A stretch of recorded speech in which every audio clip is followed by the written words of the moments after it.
A faint hum. A man sits alone in his car, hands clutching the wheel, knuckles white, eyes staring at nothing. Don't move. Just don't move. Because if you move, you have to go home.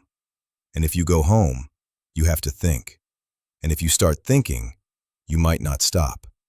He exhales. Forehead rests on the wheel. It was a Tuesday, or maybe Thursday. The days had blurred into one endless gray. You know that feeling? When life gets so loud that the noise stops sounding like noise and turns into this crushing, suffocating silence. Work had been a disaster, the kind where you pour months of your life into something and your boss looks at it for 10 seconds and says, "It's just not hitting the mark." Not hitting the mark. Like my soul was a dart and I'd missed the board entirely. He lets out a broken laugh. Then there was the call with my mom, her health, like a flickering candle, and I'm 1,000 miles away, trying to protect the flame, but all I can feel is the distance. And Sarah, my wife. That morning we passed in the kitchen, like strangers in an airport terminal. She asked if I'd paid the electricity bill. I asked if she'd picked up my prescription.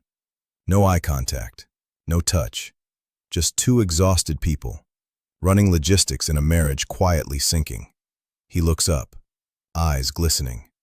So I drove, past our exit, past the suburbs, past neon-lit stores pretending the world was fine. And I ended up here, a parking lot, outside an office building that went bankrupt 6 months ago.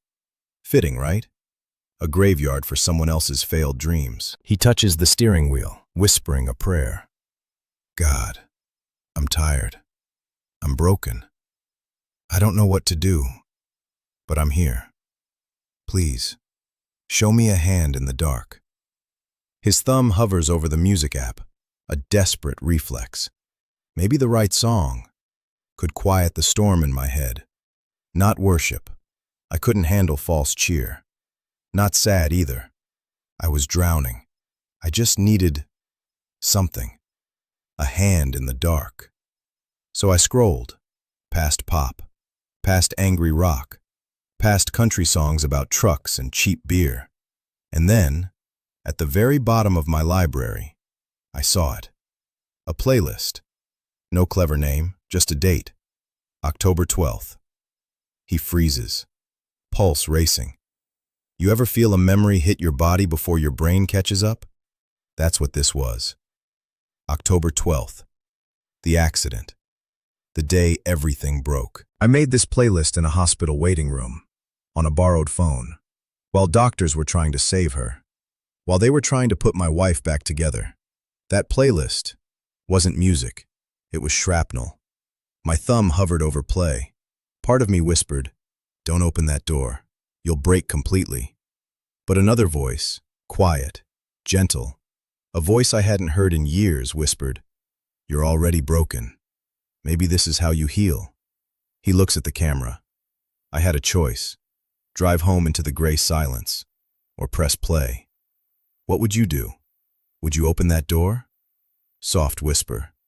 God, help me trust you, even in the wreckage. Light slowly returns. He's still in the car, hands on the wheel. But something has shifted. I pressed play. The first song started, and it wasn't worship. Not even Christian.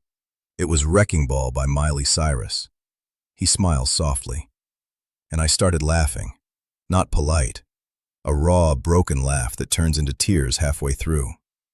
For years, I tiptoed around the crater October 12th left behind, trying to build fences, trying to decorate the ruins. But my heart didn't need decorating. It needed demolition. The playlist became a map of my soul. Next song. It Is Well With My Soul.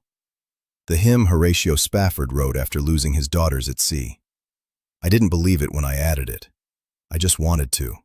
I was programming hope into my phone. Then came Dog Days Are Over by Florence and the Machine. Happiness crashing into you like a freight train. I remember sitting in that hospital waiting room, covered in someone else's blood, adding that song. Thinking, the dog days have to end. They just have to.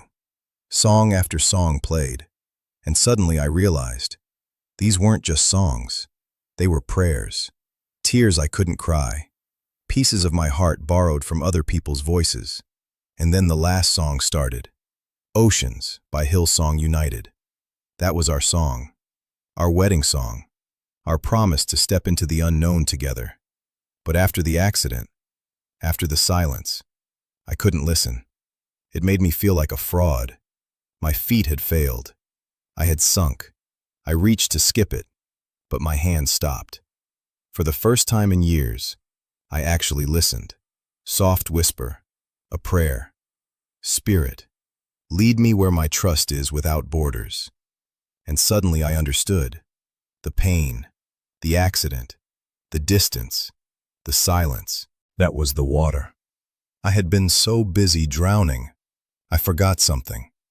You can't walk on water if you never leave the boat. I had built a fortress around my heart, but all I did was lock God out. Silence. His phone buzzes. A text from Sarah. Just a picture. Our wedding photo pinned on the board in her office. We're laughing, looking at each other like we know something the world doesn't. Under it, remember October 12th? He looks at the camera, voice cracking. She remembered the playlist. She remembered. Across the city, she was standing in her own wreckage, holding up a light.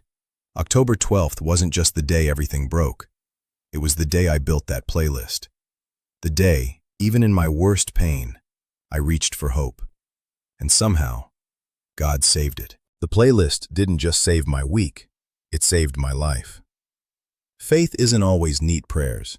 Sometimes faith is messy. Sometimes it's crying in a parking lot.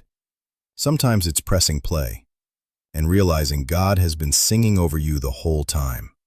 He was just waiting for you to listen. He starts the car. For the first time in months, I knew exactly where I was going. Home. To my wife. To the beginning of our own October 12th. Looks directly at the camera. Sometimes the greatest act of worship isn't a prayer. It's pressing play. If this story moved you, share it with someone who needs hope. Comment below. What song is God using right now to get your attention? Hit the notification bell so you don't miss the next story of faith and survival. And subscribe for hope, healing, and real stories of triumph over pain. Final gentle smile. Go find your playlist. He's in it. Fade to black.